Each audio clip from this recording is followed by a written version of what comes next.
El vestido era pesado, no la tela. La tela era seda y encaje. Y todo lo que había soñado desde los 12 años, dibujando vestidos de novia, en los márgenes de los manuales de campo de mi padre. No, el peso estaba en cómo me colgaba, en cómo me hacía sentir que llevaba un disfraz en una obra de la que de repente no quería ser protagonista. Estaba de pie en la pequeña habitación junto al santuario de la capilla, mirando mi reflejo en el espejo ovalado. Mis manos temblaban, no de nervios, de rabia. Hace 3 horas, mi padre había mirado a través de la mesa del desayuno a Jake, mi Jake, quien había manejado 6 horas a través de una tormenta de nieve para pedir mi mano a la antigua usanza, y dijo: «Nunca serviste». Jake había dejado su taza de café. Había mirado a mi padre a los ojos, como cualquier hombre debería hacerlo. «No, señor, no lo hice». «Entonces, no eres un hombre». La voz de mi padre había sido plana, militar, el tono que usaba cuando despedía a un recluta fracasado. «No en mi libro, y no le daré mi hija a alguien que nunca se puso de pie por nada». Jake se había levantado de todos modos. Había agradecido a mi madre por el café, me había besado la mejilla y había salido a la nieve. No había cerrado la puerta de golpe. Eso era Jake. Demasiado decente para salidas dramáticas. Había pasado las siguientes 2 horas gritándole a mi padre en la cocina, mientras mi madre lloraba en silencio en un paño de cocina. Él había estado sentado allí, en sus pantalones caqui planchados, su cabello plateado perfecto, su postura rígida como un mástil de bandera, y había dicho lo mismo de 6 maneras diferentes. Un hombre que no ha servido no ha ganado el derecho a liderar una familia. «Tú serviste», había gritado. «Serviste 30 años. ¿A dónde nos llevó eso? Nunca estuviste en casa. Te perdiste mis recitales, mis graduaciones, mi... Estaba sirviendo a mi país. ¿Y quién me sirvió a mí?». No había respondido. Solo había mirado por la ventana a la nieve, como siempre hacía cuando la conversación requería emociones para las que no tenía vocabulario. Ahora, 3 horas después, estaba en un vestido de novia que había comprado con dinero que había ganado trabajando dobles turnos en el hospital de veteranos. Mi padre se había ofrecido a pagar la boda. Me había negado. Esa debería haber sido mi primera pista de que este día terminaría en desastre. Un golpe en la puerta, suave, vacilante. «Adelante», dije, esperando a mi madre, o a mi dama de honor, o al fotógrafo. Era el sargento primera clase Marcus Webb, Marcus, quien me había enseñado a lanzar un balón de fútbol cuando tenía 8 años. Marcus, cuyos hijos había cuidado durante 3 despliegues. Marcus, quien había llorado en mi graduación universitaria porque dijo que mi padre era demasiado terco para aparecer, así que lloro lo suficiente por los dos. Estaba en la puerta con su uniforme de gala, su pecho lleno de cintas, que le había ayudado a pulir la noche antes de cada ceremonia, desde que tenía 10 años. No dijo nada al principio, solo me miró, al vestido, al maquillaje que me había hecho yo misma, porque no podía pagar a una profesional, a la forma en que mis manos aún temblaban. «Tu padre está afuera», dijo en voz baja, «en el estacionamiento, con uniforme de gala completo». «Lo sé», le está diciendo a todo el que quiera escuchar que no te acompañará al altar, que no dará su bendición. «Eso también lo sé, Marcus». Entró a la habitación y cerró la puerta detrás de él. Las medallas en su pecho chocaron suavemente entre sí. «Tu padre es un buen hombre, Sara. Es solo que...». «No». Mi voz se quebró. «No excuses por él. Hoy no». Marcus asintió. Lo entendía. Marcus siempre entendía. Él había sido quien me encontró llorando detrás de los cuarteles cuando tenía 14 años, porque mi padre había faltado a otro cumpleaños. Había sido quien me enseñó a manejar cuando mi padre estaba desplegado en Kuwait. Había sido quien se sentó en la primera fila en mi graduación de secundaria, ocupando 2 asientos porque era demasiado orgulloso para admitir que estaba llorando. «Jake está aquí», dijo Marcus. «Está en el santuario. Se ve asustado». Jake siempre tiene miedo antes de los grandes momentos.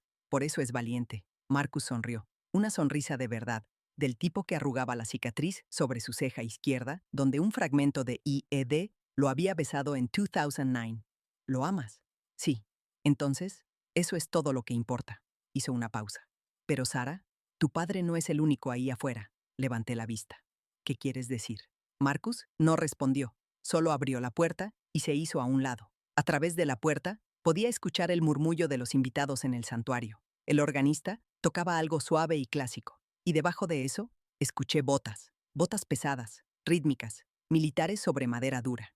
Caminé hacia la puerta, mi vestido susurrando como hojas muertas. El santuario estaba lleno. No con los 300 invitados que mi madre había querido, sino con las 40 personas que realmente importaban. Jake Estaba al frente en un traje de carbón que costaba más que su coche, sus manos entrelazadas frente a él, sus ojos fijos en el pasillo vacío, y al fondo de la iglesia, cerca de las puertas dobles, estaba mi padre, coronel Richard Hayes. 17 años de servicio activo, 13 en la reserva, 2 giras en tormenta del desierto, una en Irak, más condecoraciones de las que podía contar. Estaba en su uniforme de servicio del ejército, el azul, el formal, el que solo usaba para funerales y ascensos. Su pecho era una pared de cintas de colores. Su postura era perfecta. Su rostro era piedra. No estaba solo. De pie en un semicírculo irregular detrás de él, estaban hombres que había conocido toda mi vida. Hombres que me habían cargado sobre sus hombros en picnics de la unidad. Hombres que me habían ayudado con la tarea de álgebra porque mi padre estaba en el campo. Hombres que me habían enviado tarjetas de cumpleaños desde Bagdad y Kandahar, y lugares que no podía pronunciar. El cabo Eddie Vance, quien me había enseñado a andar en bicicleta cuando mi padre estaba en Fort Bragg. La sargento David Okafor, quien me había trenzado el pelo para el baile de padre e hija cuando mi padre estaba en un ejercicio de entrenamiento y envió a Marcus en su lugar. El soldado de primera clase, Tom Brennan, quien tenía 19 años y estaba aterrorizado cuando me sostuvo por primera vez de bebé, y que ahora tenía 3 hijos propios y una pierna prostética de Kabul. Todos estaban en uniforme, todos en azul de gala o ASU, todos de pie en posición de descanso, sus ojos al frente, sus rostros ilegibles. Mi padre se volvió cuando me vio en la puerta. Su expresión no cambió.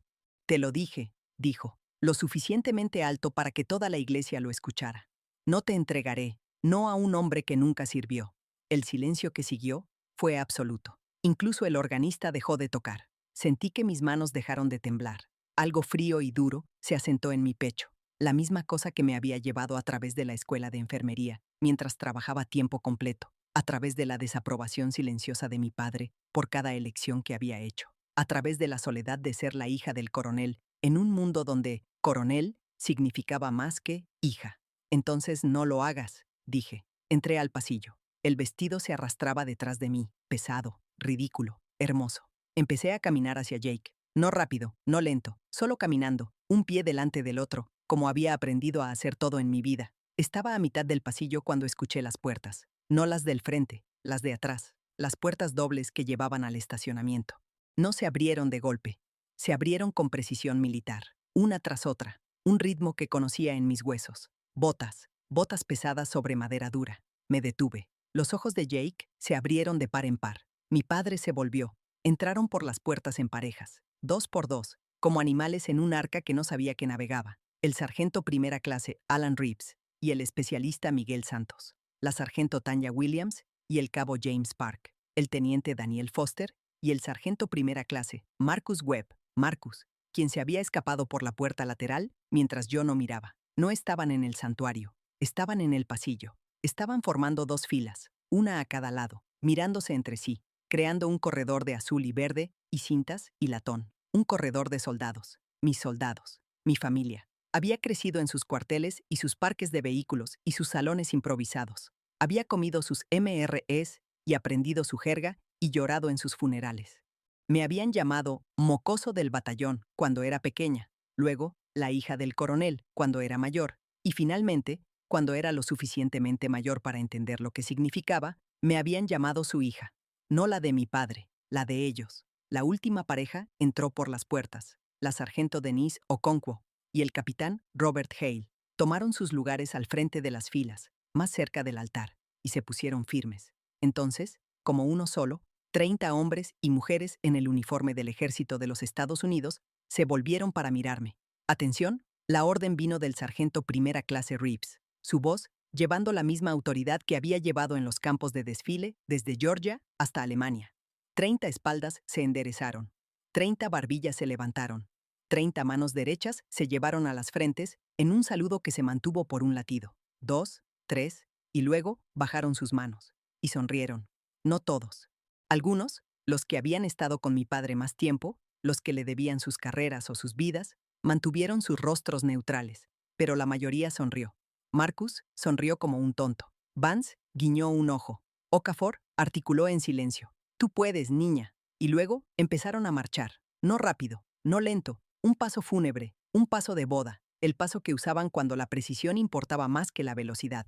Marchaban en el lugar, sus botas golpeando la madera dura en perfecta uníson. Izquierda, derecha, izquierda. Y mientras marchaban, empezaron a cantar. No era un himno, no era The Army Goes Rolling Along. Era algo más viejo, algo de antes de que cualquiera de ellos usara el uniforme. Una cadencia, un canto Jody, del tipo que los soldados cantaban en carreras de 10 millas cuando el sargento quería recordarles que eran humanos. Tuve una chica, su nombre era Sue. La cantaron suave, casi en susurro, sus voces ásperas, desafinadas y perfectas. Ella podía hacer cosas que tu chica no puede hacer. Empecé a caminar de nuevo. No pude evitarlo. El ritmo me empujaba hacia adelante, las botas y las voces, y el recuerdo de 1000 mañanas en las que me había despertado con este sonido, esta familia, esta vida que me había elegido incluso cuando mi familia de sangre no podía verme. Ella podía golpear el camino, ella podía golpear el sendero. Pasé a mi padre, no se movió, estaba de pie en el centro del pasillo, su uniforme perfecto, su rostro vacío, viendo a sus soldados, sus hombres, su mando, sus hermanos y hermanas, escoltar a su hija hacia un hombre que había despedido como inútil. Ella podía hacer cosas que tu chica no puede hacer. No lo miré. Miré a Jake, quien estaba llorando. Miré a Marcus, quien cantaba desafinado y lloraba también. Miré los rostros de los hombres y mujeres que me habían criado cuando mi padre estaba sirviendo a su país, y entendí algo que había pasado 30 años tratando de aprender. El servicio no es usar un uniforme, es aparecer, es estar ahí cuando importa, es elegir, cada día, pararse en la brecha para alguien que te necesita. Mi padre había usado el uniforme durante 30 años. Estas personas también lo habían usado, pero también habían aparecido a mis recitales. Me habían enviado paquetes de cuidado en la universidad, habían manejado a través de tormentas de nieve para asegurarse de que no estuviera sola en los días festivos. Eran mi familia, no por sangre, por elección. Llegué al frente del pasillo. Los soldados dejaron de marchar. La canción se desvaneció. El capitán Hale dio un paso adelante, su rostro serio, y me ofreció su brazo. ¿Permiso para entregarla, señora?, preguntó, su voz llevando el mismo humor gentil que había usado cuando me enseñó a saludar a los 6 años. Tomé su brazo. Permiso concedido. Jake estaba llorando tan fuerte que apenas podía pronunciar sus votos. Yo no estaba mucho mejor. Cuando el ministro preguntó quién daba a esta mujer en matrimonio, 30 voces respondieron al unísono: nosotros. Mi padre miró desde el fondo de la iglesia. No se fue. Eso era algo, supongo. Se quedó allí de pie en su uniforme perfecto, con su postura perfecta y su vacío perfecto, y vio a su hija casarse con un hombre que había juzgado indigno, escoltada por soldados a los que había comandado, amada por una familia que nunca había intentado conocer. Cuando el ministro dijo: pueden besar a la novia, Jake me besó como si se estuviera ahogando, y yo fuera aire. Los soldados vitorearon, un vítore de verdad, fuerte, indisciplinado y hermoso. Marcus silbó con un silbato. Alguien arrojó arroz que le dio al capitán Hale en el ojo. Caminamos de regreso por el pasillo juntos, Jake y yo, a través del corredor de soldados que se habían convertido en nuestra guardia de honor. Saludaron mientras pasábamos, algunos con las manos, algunos con latas de cerveza que habían contrabandeado, uno con una pierna prostética sostenida en un ángulo perfecto de 90 grados. Al fondo de la iglesia, cerca de las puertas, me detuve. Mi padre todavía estaba ahí, no se había movido. La nieve caía más fuerte afuera, y la luz a través del vitral volvía su uniforme púrpura y dorado. Lo miré, él me miró, 30 años de silencio y distancia. Y amor que usaba un uniforme, pero nunca aprendió a hablar. Gracias por venir, dije. Asintió, una vez, seco, militar. Luego se volvió y salió a la nieve. Lo vi irse. Jake apretó mi mano. Marcus puso un brazo alrededor de mis hombros, sus medallas frías contra mi piel desnuda. Está orgulloso de ti, dijo Marcus. Simplemente no sabe cómo decirlo. Lo sé. Vi cómo la nieve se tragaba la postura perfecta de mi padre, su uniforme perfecto, su ausencia perfecta. Ese es el problema. Fuimos a la recepción. Se llevó a cabo en el salón de la VFW, a la vuelta de la esquina, decorado con serpentinas y fotos de soldados que había conocido y algunos que no. Alguien había horneado un pastel con soldados de plástico encima. Alguien más había adulterado el ponche con algo que hizo bailar al capellán. Bailé con Jake, y con Marcus, y con Eddie Vance, quien pisó mi vestido 2 veces y lloró ambas veces. Comí pastel y bebí champán malo, y reí hasta que me dolió el estómago. En algún momento, miré alrededor de la habitación a los rostros de mi verdadera familia, la familia elegida, la que había aparecido, y entendí lo que mi padre nunca tuvo. El uniforme no hace al soldado. La elección, sí. Mi padre eligió al ejército. Estas personas me eligieron a mí, y al final, Esa fue la única elección que importó.